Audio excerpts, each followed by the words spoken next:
ಮಾಡ್ಕೊಂಡ್ರೆ ಇದೆಲ್ಲ ಮೂಲ ಕೇಳ್ರಿ ನನಗೆ ಔಟ್ ಸೈಡ್ ದುಡಿಯೋರು ಸ್ಟೇರಿಂಗ್ ತಿರ್ಸಿರೋ ಯಾರು ಎಲ್ಲ ಕಬ್ಜಾದಾಗ ಇದ್ರಂತ ಎಲ್ಲ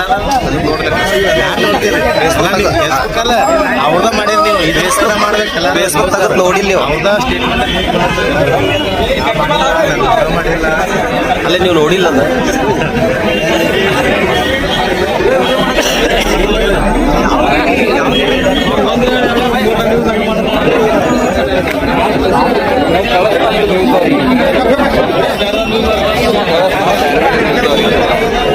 ಚಾತರ ಸತ್ ಹೇಳ್ರಿ ಸರ್ ಹೋರಿ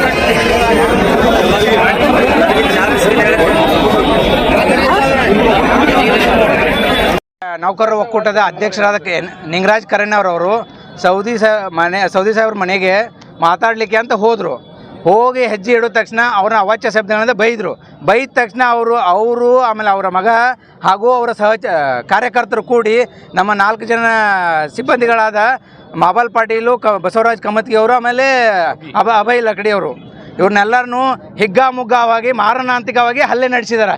ಇದು ನೌಕರ ಒಕ್ಕೂಟದ ಅಧ್ಯಕ್ಷರದಾರು ಮತ್ತು ಅವರು ಹೋಗಿ ಮಾತಾಡಕ್ಕೆ ಹೋಗಿದ್ದಾರೆ.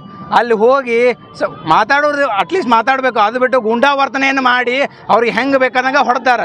ಅದು ಆಲ್ರೆಡಿ ಫೋಟೋ ವೈರಲ್ ಆಗೈತಿ ಸಾಮಾಜಿಕ ಜಾಲತಾಣಗಳಲ್ಲಿ. ಆಮೇಲೆ ಅವರು ಇದನ್ನು ಯಾವ ಕಾರ್ಯಕ್ಕಾಗಿ ಮಾಡಿದಾರಂದ್ರೆ ನಮ್ಮ ಬ್ಯಾಂಕಿನ ಅಧ್ಯಕ್ಷರು 10 ವರ್ಷ ಒಂದೇ ಜಾಗದಲ್ಲಿ ಕಾರ್ಯನಿರ್ವಹಿಸೋರಿಗೆ ಟ್ರಾನ್ಸ್ಫರ್ ಮಾಡಿದ್ದಾರೆ. ಅದ್ರಾಗ ಅವ್ರು ಅವ್ರ ಹಳೆಯನ್ ಟ್ರಾನ್ಸ್ಫರ್ ಮಾಡಿದ್ದಕ್ಕೆ ನಮ್ಮ ಒಕ್ಕೂಟದ ಅಧ್ಯಕ್ಷರ ಕಾರಣದಾರ ಅಂತೇಳಿ ಈ ಕೆಲಸವನ್ನು ಮಾಡಿದ್ದಾರೆ. ಇದಕ್ಕೆ ನೇರ ಹೊಣೆ ಸೌದಿಯವ್ರ ಮಗನ ಅದಾರ. ನಮ್ಮ ಹುದ್ದೆ ನಿರ್ಧಾರ ನಮ್ಮ DCC ಬ್ಯಾಂಕಿನ ನಿರ್ದೇಶಕರು ರಾಜೀನಾಮೆ ಕೊಡೋವರೆಗೂ ನಮ್ಮ ಹೋರಾಟ ಅಚಲೇ ಇರ್ತೈತಿ. ನಮ್ಮ ಯೂನಿಯನ್ ಅಧ್ಯಕ್ಷರು ಮತ್ತು ಇಲ್ಲಿ 4 ಮಂದಿ ಸಿಬ್ಬಂದಿಗಳಿದ್ದಾರೆ. ಅವ್ರ ಜೊತೆ ಚರ್ಚೆ ಮಾಡಿದಾಗ ಅವ್ರು ಏನಿಲ್ಲ ಮತ್ತು ಈ ಥರ ನೀವು ಅವರು ಹಳೆಯನ್ನ ಟ್ರಾನ್ಸ್ಫರ್ ಆಗಿದೆ, ಅವ್ರ ಹಳೆಯನ್ ಟ್ರಾನ್ಸ್ಫರ್ ಆಗಿದ್ದಕ್ಕೆ ಸ್ವಲ್ಪ ಹಿಂಗೆ ನಮ್ಮ ಹೆಸರೆಲ್ಲ ಕೆಡಿಸ್ತಾ ಇದ್ದಾರೆ ಅಂತ ಅಧ್ಯಕ್ಷರು ಮತ್ತು ನಮ್ಮ ಎಲ್ಲ ಯೂನಿಯನ್ದವರು ಎಲ್ಲ ಹೆಸರು ಕೆಡಿಸ್ತಾ ಇದ್ದಾರೆ ಅಂತ ಹೇಳಿದರು. ಹಾಗಾಗಿ ಅವರು ಚೈಲ ಒಂದು 4 ಜನ ಎಂಪ್ಲಾಯ್ ಇದ್ದಾರೆ. ಅವ್ರು ಏನು ಹೇಳಿದರು, ಲಕ್ಷ್ಮಣ ಸವದಿಯವರು ಮನೆಗೆ ಬಂದು ಮಾರ್ನಿಂಗು ನಾವು ಅಲ್ಲೇ ಬರ್ತೀವಿ ಅಂತ ಅವರಾಗೆ ಹೇಳಿದ್ದಾರೆ.